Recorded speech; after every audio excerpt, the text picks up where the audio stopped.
윤석열 대통령이 다음 달 26일 미국을 국빈 방문합니다. 올해 70주년을 맞는 한미동맹을 기념하는 의미로 윤 대통령은 바이든 행정부 출범 후 미국을 국빈 방문하는 한국의 두 번째 정상이 됩니다. 중고차 가격이 다시 오름세를 보이고 있습니다. 영화표도 콘서트나 운동경기표와 마찬가지로 좌석 위치에 따라 가격에 차등을 두는 정책을 미국 주요 영화관 체인들이 도입했습니다.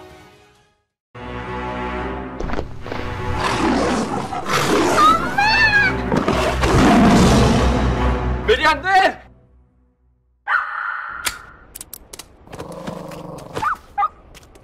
패티켓 지키셔야죠.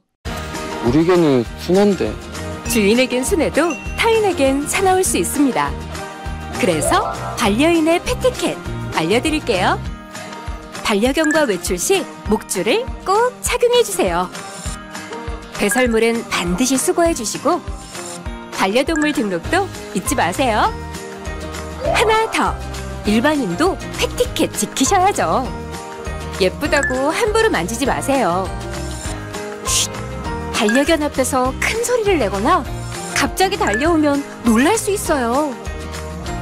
모두를 위한 패티켓, 행복한 동행을 위한 기본입니다.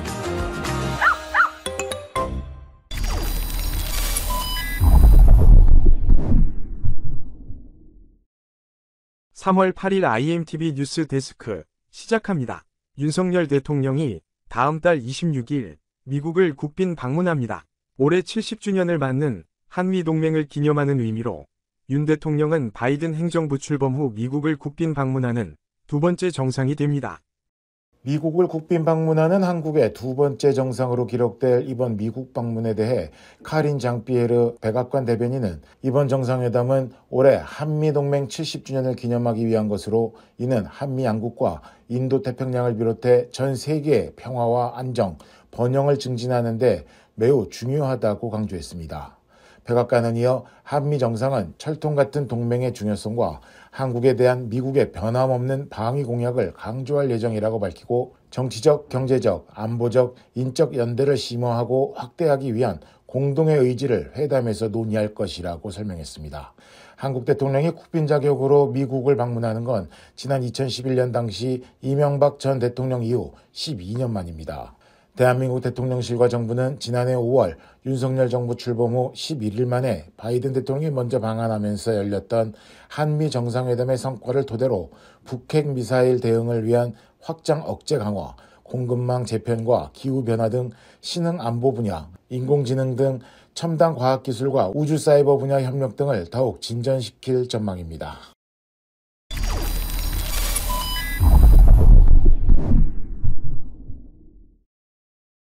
중고차 가격이 다시 오름세를 보이고 있습니다.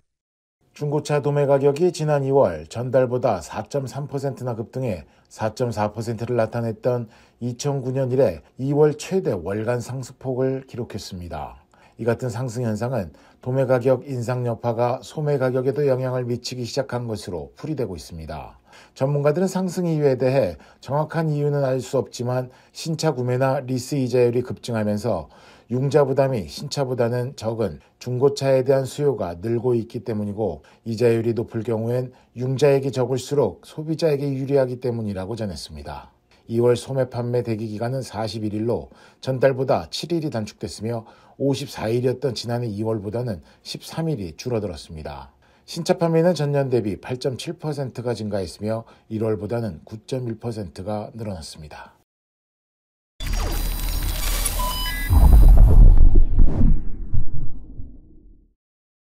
영화표도 콘서트나 운동경기표와 마찬가지로 좌석 위치에 따라 가격에 차등을 두는 정책을 미국 주요 영화관 체인들이 도입했습니다. 미국 영화관 업계는 좌석 위치나 구입 시점과 무관하게 표 가격을 똑같이 받는 관행을 전통적으로 유지해왔으나 요즘은 달라지고 있습니다. 대형 멀티플렉스 체인 AMC는 좌석 위치에 따라 영화표 가격을 달리하는 정책을 저녁 시간대에 시행 중입니다. 스크린을 올려다 봐야 해 관객들이 꺼리는 앞쪽 좌석은 보통 표보다는 1, 2달러 정도 싼 가격으로 판매하고 선호도가 높은 중간 위치 가격은 더 높은 가격에 판매하는 것입니다. 영화나 상영관, 상영 날짜가 특별한 경우 가격을 할증하는 경우도 늘고 있습니다. 예를 들어 토요일 뉴욕의 AMC 링컨 스퀘어점에서 권투 드라마 크리드 3를 보려고 한다면 하루 3차례 상영되는 아이맥스관, 돌비관의 관람료는 2차례 상영되는 일반관 요금보다 7에서 12달러 높게 책정됩니다. 영화관들은 코로나19 사태로 지난 3년간 크게 줄어든 관객을 다시 끌어모으려고 하고 있지만 이처럼 가격을 복잡하게 정하는 것은 이런 노력에 찬물을 끼얹을 수도 있다는 지적도 나옵니다. 영화표 가격 차등 정책이 확산하는 것과 관련해 영화관 회원제 구독 서비스 무비패스의 공동 창업자인 스테이시 스파이크스는 대형 영화관 체인들이 변동 가격 책정을 폭넓은 규모로 할 수 있는 기술을 획득한 데 따른 일이라고 분석했습니다. 이어서 KBS 아메리카 뉴스를 전해드립니다.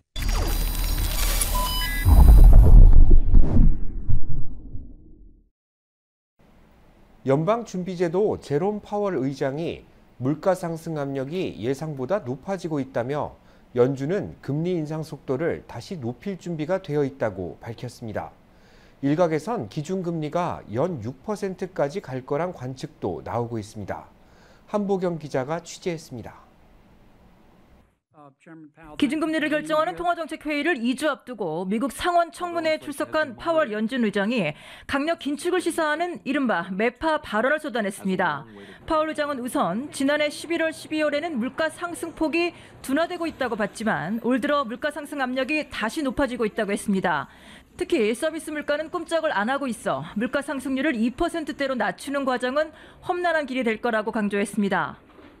But earlier this year, some of that improvement was revised away. I think nothing about the data suggests to me that we've tightened too much. Indeed, it suggests that we still have work to do. 파월 의장은 그러면서 강도 높게 이어진 금리 인상에도 미국 경제는 여전히 너무 강하다며 연준은 앞으로 금리 인상 속도를 다시 높일 준비가 돼 있고 올해 최종금리도 기존 전망보다 더 올라갈 수 있다고 했습니다. 지난달에 0.25%포인트까지 줄인 금리 인상폭을 이달에 다시 넓힐 수 있다는 의미로 풀이됩니다. 강력 긴축을 시사하는 파월 의장의 발언이 나온 이후 시장에서는 연준이 당장 이달 회의에서 금리를 0.5%포인트 인상할 확률이 70%에 육박하고 있습니다. 최종 금리도 최고 5.75%까지 갈 거란 확률이 50%를 웃돌고 6%까지 올릴 가능성도 30% 안팎으로 보고 있습니다. 금융시장은 출렁였습니다. 미국 2년 만기 국채 금리는 장중 5%를 넘어서며 2007년 이후 최고치를 찍었습니다. 주요국 통화 대비 달러 가치를 나타내는 달러 인덱스는 석 달여 만에 가장 높은 수준으로 상승했고 긴축 우려가 커지면서 뉴욕 증시 주요 지수는 모두 하락 마감했습니다. 뉴욕에서 KBS 뉴스 한보경입니다. 한인 전도사가 일가족을 살해하고 본인도 극단적인 선택을 했습니다. 지역 주민과 교계는 충격에 빠졌습니다. 김경일 기자가 취재했습니다. 가디나 경찰은 지난 3일 덴커와 알티시아 인근에 있는 아파트에서 한인 조셉 정 씨와 부인 8살 딸이 숨졌다고 밝혔습니다. 경찰은 교회 관계자들의 신고를 받고 이날 오후 출동했는데 문이 잠겨 있어 창문을 통해 집 안으로 들어가 확인한 결과 가족이 숨져 있는 것을 발견했습니다. 정 씨는 이곳 자택에서 부인과 딸을 흉기로 살해하고 본인도 극단적인 선택을 했습니다.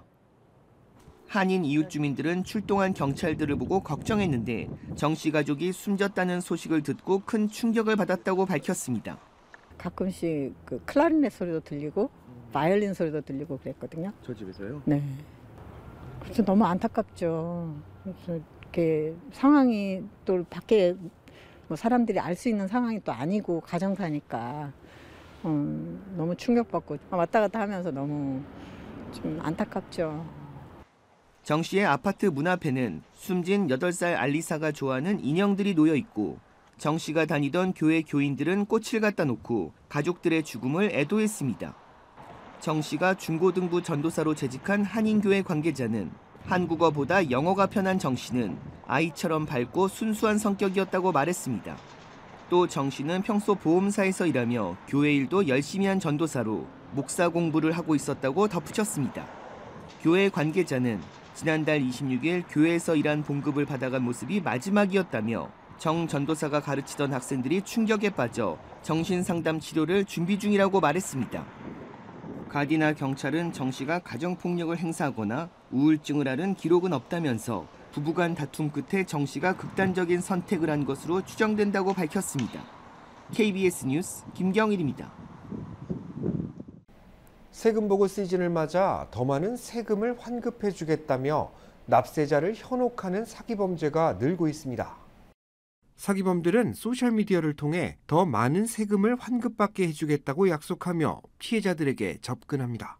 이들은 특정 소프트웨어를 사용해 수동으로 세금 보고 양식을 작성할 것을 요구하는데 납세자들은 이 과정에서 소득이나 원천 징수액을 허위로 보고하게 됩니다. 국세청은 고용주나 기업들과 협력해 납세자의 소득을 정확하게 확인하고 있다면서 허위로 세금 보고를 하다 적발되면 $5,000의 벌금과 경우에 따라 형사처분을 받을 수도 있다고 밝혔습니다. 국세청은 지난해 신고된 세금 보고 관련 사기 범죄는 모두 780만 건으로 피해액도 급증하고 있다면서 보다 많은 환급을 빌미로 접근하는 경우 반드시 사기 여부를 의심해야 한다고 권고했습니다.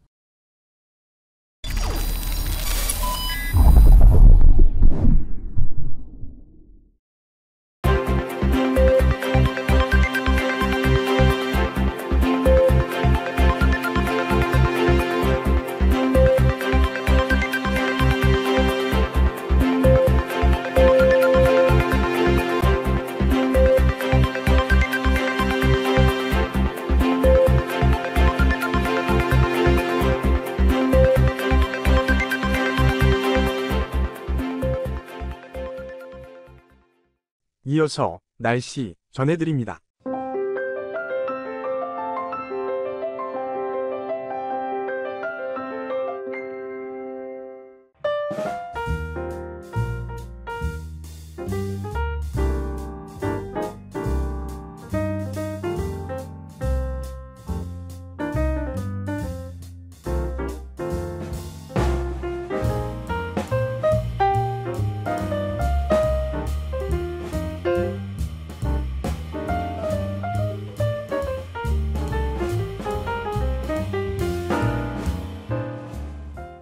시청해주신 여러분, 고맙습니다.